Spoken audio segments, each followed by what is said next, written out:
From News Channel 15, you're watching News Channel 15 Tonight with Kyle Peach. This is News Channel 15 Tonight. Hi, good evening and welcome into News Channel 15. I'm Eli Grimes. Let's take a look at tonight's news.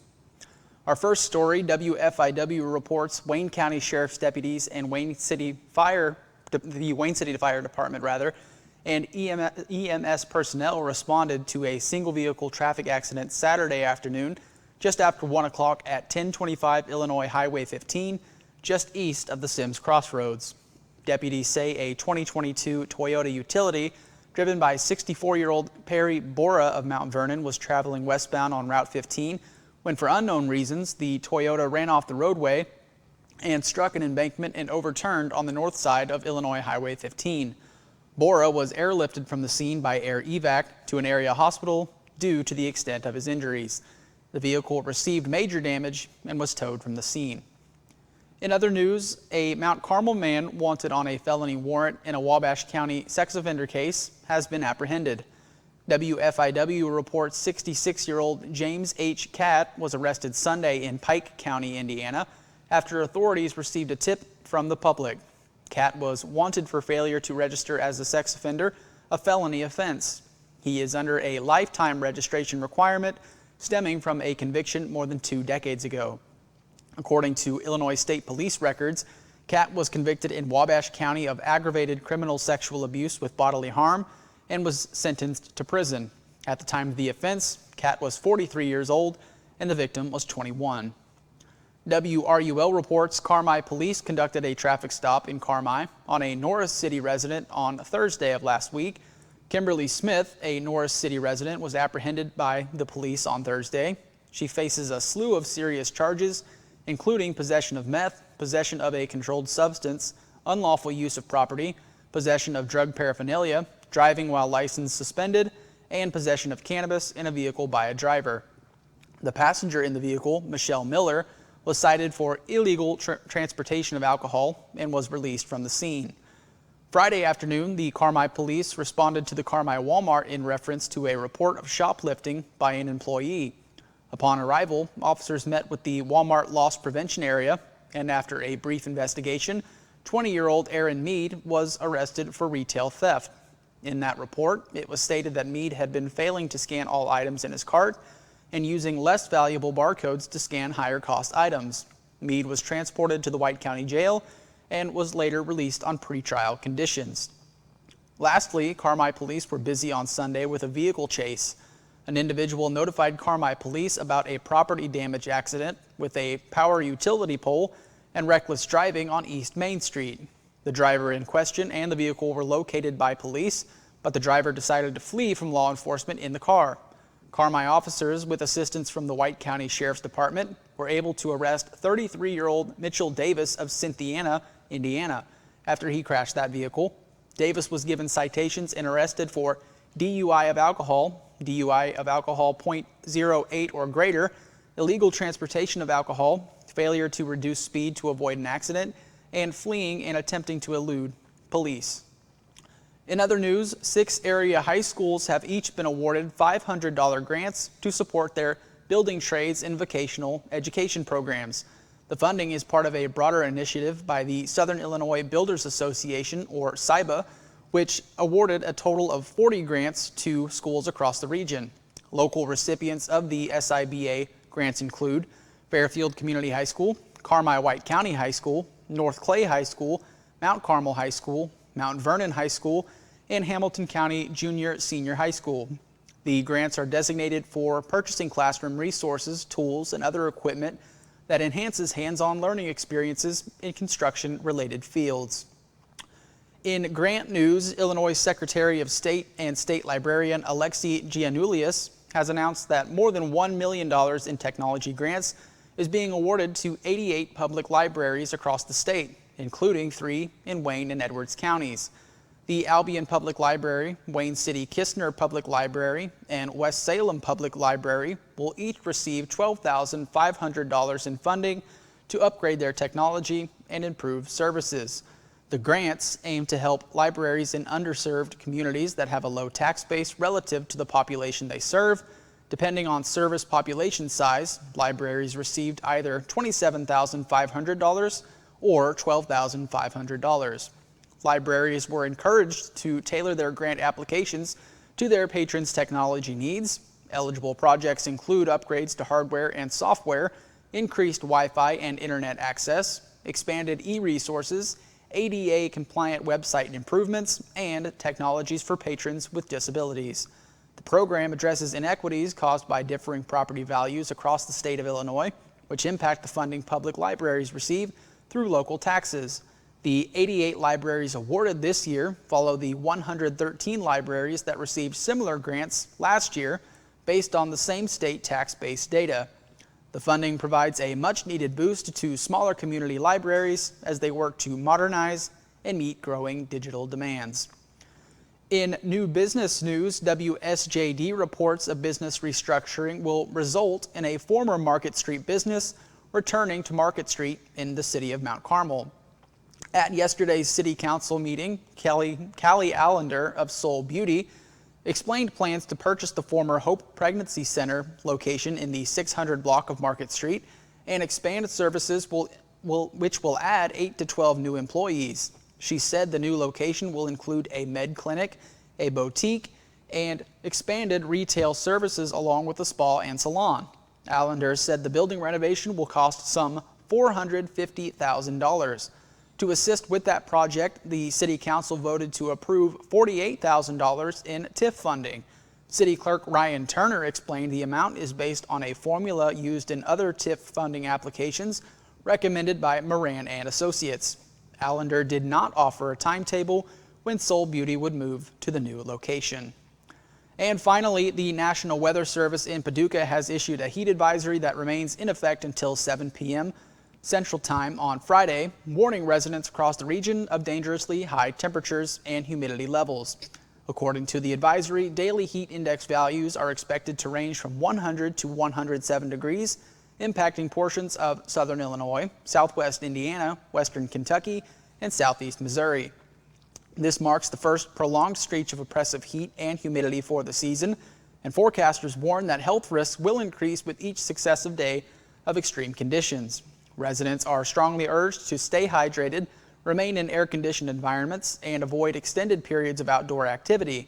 Authorities recommend checking in on elderly relatives and neighbors as they are especially vulnerable to heat-related illnesses. Additional safety measures include wearing lightweight, loose-fitting clothing and limiting strenuous activities to the early morning or evening hours. Officials also urge people to recognize the signs of heat exhaustion and heat stroke and take action immediately if symptoms occur. The advisory comes as temperatures soar across the region, signaling a dangerous start to the summer season. That does it for news, and we'll be back in just a minute to talk more about that heat advisory in our forecast coming up next. Stay tuned. Life doesn't slow down for busy families. From early practices to late night games, every moment matters. That's why First National Bank offers online tools to fit into your schedule no matter how hectic it gets. From mobile banking to quick check deposits, First National Bank makes it easy to keep up with life and stay on top of your finances. No matter the schedule, First National Bank keeps you in the game. Equal housing lender, member FDIC. At Wabash General Hospital Senior Enrichment Center, we believe that sometimes a helping hand is all it takes for seniors to get their lives back on track. Our dedicated team of healthcare professionals are here to offer guidance and support, helping navigate the unique health and lifestyle concerns faced by seniors. Whether dealing with feelings of anxiety, loneliness, or unresolved grief, struggling with changes in mood or concentration, or coping with health-related challenges, we're here for you. Call Wabash General Hospital Senior Enrichment Center at 618-263-9116. Illinois lawmakers are back in Springfield to finalize a new budget for the coming fiscal year as the General Assembly winds down its spring session. Join Illinois lawmakers and the Capital News Illinois team of veteran State House reporters with weekly on-the-scene coverage through adjournment at the end of May. Illinois lawmakers, now a public service of Capital News Illinois. Welcome back. Let's talk your forecast. As we've mentioned throughout the week, We are in a heat advisory effect. Our entire region now is under that heat advisory effect until 7 p.m. on Friday. As we move forward into your radar, nothing really to speak of throughout the early morning hours of today, but there will be a chance of some pop-up showers throughout our viewing area, but again, that's very scattered in nature. As we move forward into today's almanac, we saw a high of 94 degrees with a low of 75. Your normal and records are there on the screen, and no precip to speak of in the last 24 hours. But again, as we progress throughout the week, that may change. Let's put your forecast map in motion again.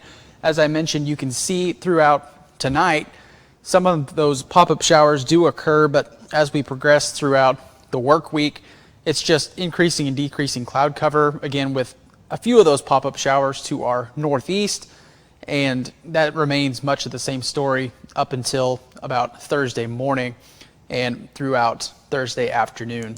As we move into your lows tonight into Wednesday morning, we're going to be right in that mid 70 range, 76 the hot spot there in Olney, 75 in Albion and Mount Carmel. Your highs on Wednesday are going to be similar to what they are today, 95 degrees there in Flora, and it's going to be in that low to mid 90 range, 96 the hot spot up there in Lawrenceville. Thursday morning, your lows are going to top out at 76 there in Mount Carmel as well as McLeansboro, but again, those mid to high 70s is going to be the lows for Thursday. Highs on Thursday, again, maybe dipping down just a little bit to the 93, 94 range, 94 up there in Effingham as well as Carmel and McLeansboro down south. As we move into your extended forecast, again, that heat advisory in effect until 7 p.m. on Friday, but it's still going to be hot in the days after that. We will see what they decide to do with that effect, whether it's to extend it or to cancel that heat advisory effect once it expires on Friday at 7 p.m. But for the next 3 days, you're going to be right there in the 94 to 93 range. Your low is going to be in that mid to high 70 range, but the temperature will come down eventually going into next week, and you got to keep a lookout for those chances of showers and thunderstorms throughout the next couple of days. That will be increasingly likely as we move throughout this work week. That's your forecast. Sports is next. MLB scores coming up. Stay tuned. Get employee pricing at Steve Faulkner Automotive. Get a 2024 Bronco up to $10,500 off. And get a new 2024 F-150 up to $10,900 off. See them all at SteveFaulknerAutomotive.com. Splash into savings at Steve Faulkner Automotive. Get a 2025 Ram 1500 with payments as low as $456 a month, or a 2024 Dodge Hornet for only $278 a month. Come in for yours today and go to SteveFaulknerAutomotive.com. 811, if you're not familiar with that, it's a Julie program in the state of Illinois. It's actually nationwide, but that's a free service. The utilities take care of that. Customer wanting to dig or plant flowers or fence posts or something like that, call that service, give us 2 business days, that's the law, 2 business days notice. We'll come out and we'll locate all the underground utilities in your area and make sure that you know where you're able to dig and you can dig safely, and we're protected and you're protected that way. Hi, my name is Rylan Robb. I am from Albion, Illinois, and I am a radio TV major here at Wabash Valley College. From broadcasting all sorts of sports games to producing my own TV show and radio show, the hands-on experience is as much as you want to do with it. In terms of the program itself, I think it's really special. It's really like almost a little family in a way, and it's really been really nice being able to experience the things I have with people that genuinely appreciate it with me. Welcome back. Let's talk MLB scores out of the NL Central from yesterday. The St. Louis Cardinals took down the NL Central leading Chicago Cubs by a score of 8-2. The Cincinnati Reds toppled the Yankees by a score of 6-1, and the Pittsburgh Pirates got the best of the Milwaukee Brewers by a score of 5-4. As it stands, the Chicago Cubs still lead the division at a record of 46-32. The Brewers and Cardinals are tied, fighting for second, both at a record of 43-36. And the Reds follow close behind at a record of 41-38. And the Pirates are in last place at 32-48. That does it for sports and our newscast tonight. Thanks so much for tuning in. Stay safe out there with that heat advisory in effect. From everyone here at News Channel 15, I'm Eli Grimes. Have a great night.